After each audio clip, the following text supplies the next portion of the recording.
¿Qué tal amigos? Bienvenidos a este corto video. El día de hoy les hablaremos acerca de epicentros sísmicos de mayor afluencia y zonas vulnerables en Guatemala. Empezamos definiendo qué es un sismo. Un sismo es un fenómeno natural que ocurre cuando la Tierra tiembla. Eso se conoce como temblor o terremoto. Em, Estos se pueden dar a partir del choque de las placas tectónicas. También se puede dar a partir de actividades volcánicas o fallas geológicas. Recordamos que una falla geológica es una grieta en la corteza terrestre. En relación a la estructura de un sismo, se le conoce como foco al lugar exacto donde se genera el sismo. Su proyección sobre la superficie terrestre se le conoce como epicentro, y del epicentro hacia una estación sismológica se le conoce como epicentral. Definiendo también qué es sismología, es una rama de la geofísica que se encarga específicamente de estudiar temblores y terremotos que suceden tanto dentro como fuera de la Tierra, es decir, en la superficie terrestre. Un saludo, soy Delvi. Yo seguiré con el tema. ¿Qué son las placas tectónicas? Las placas tectónicas son segmentos de la litosfera compuestos de la parte superior del manto superior y la corteza terrestre. Estas se encuentran sobre un manto de magma líquido, los cuales le proporcionan un movimiento milimétrico por año. Si este movimiento no existiera, no existirían volcanes, terremotos ni maremotos. Existen dos tipos de placas, las placas continentales y las placas oceánicas. Las placas oceánicas se caracterizan por tener un cuerpo de agua sobre ellas y ser más delgadas que las continentales. Marco tectónico de Guatemala. Está compuesto por las placas de Norteamérica, placa del Caribe y placa de Cocos. Esta última teniendo un movimiento de subducción hacia la placa del Caribe. Esto quiere decir que se está metiendo bajo la placa del Caribe, teniendo un movimiento de 70 a 80 milímetros por año. Hablemos del terremoto de 2012. Este fue un movimiento telúrico con magnitud de 7.4 el 7 de noviembre de 2012. Este fue el sismo más grande registrado en 36 años, desde el sismo del 4 de febrero de 1976 con la magnitud de 7.5.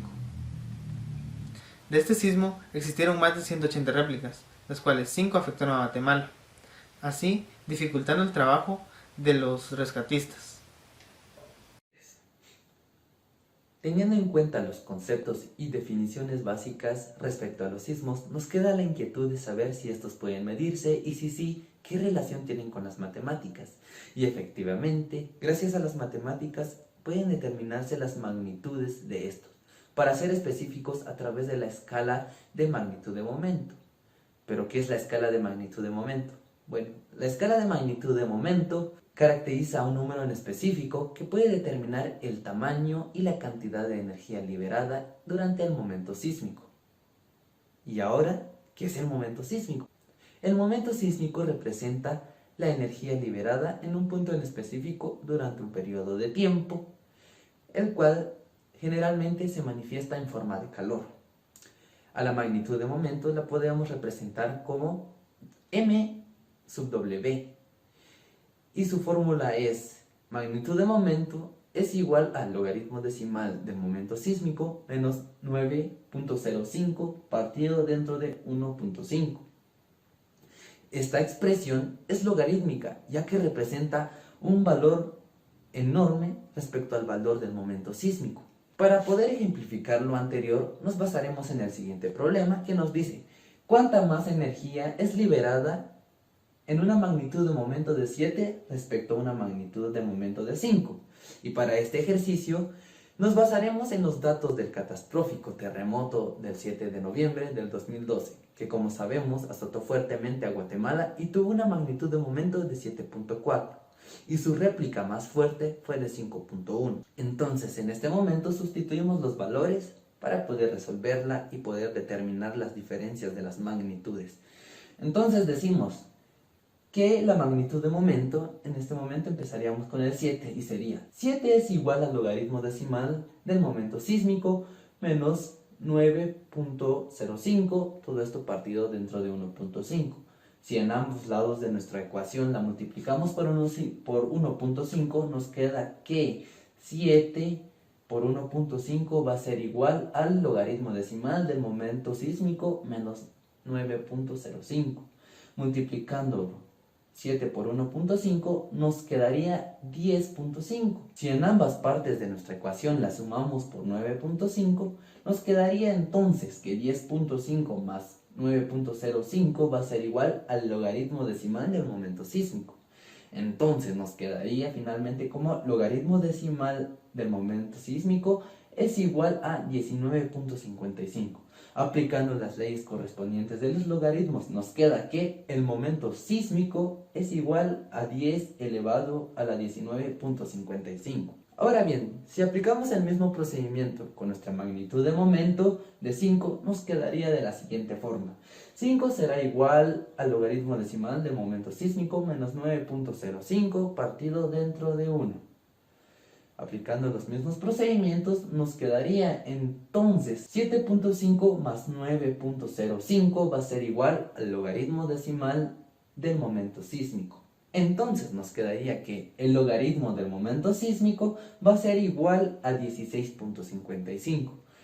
También aplicando las leyes de los logaritmos nos quedaría que el momento sísmico es igual a 10 elevado a la 16.55. Ahora bien, teniendo los resultados siguientes, podemos llegar a la comparación de las magnitudes y cómo lo resolveríamos o cómo lo haríamos. Pues se dará de la siguiente forma. La magnitud de momento de 7 dividida dentro de la magnitud de momento de 5, que en este caso sería igual a 10 elevado a la 19.55 dividido dentro de 10 elevado a la 16.55 sería igual a 10 elevado al cubo, que, como sabemos, esto será igual a 1000.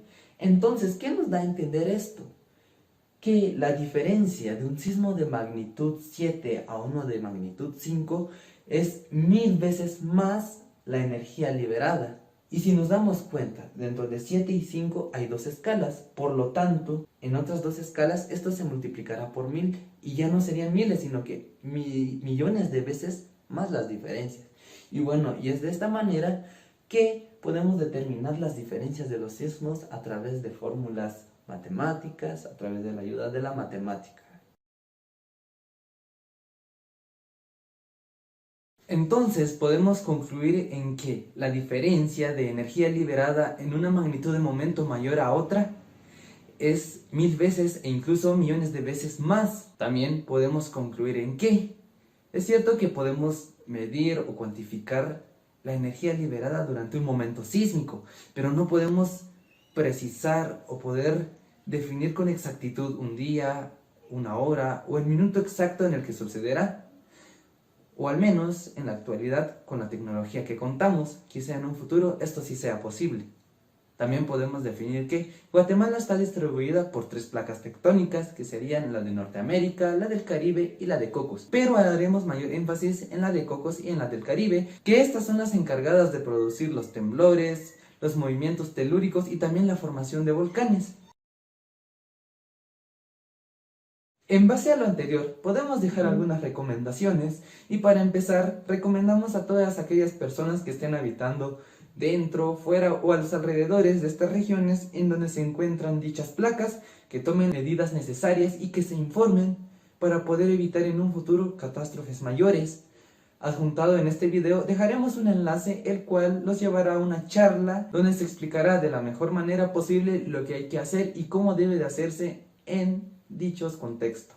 También tomar en cuenta a la hora de iniciar cualquier construcción la importancia de las cimentaciones de dichas construcciones, ya que estas tienen que soportar sí o sí los movimientos telúricos que existen en Guatemala, porque como sabemos no podemos determinarlos o definirlos con exactitud. Esto ha sido todo, muchas gracias.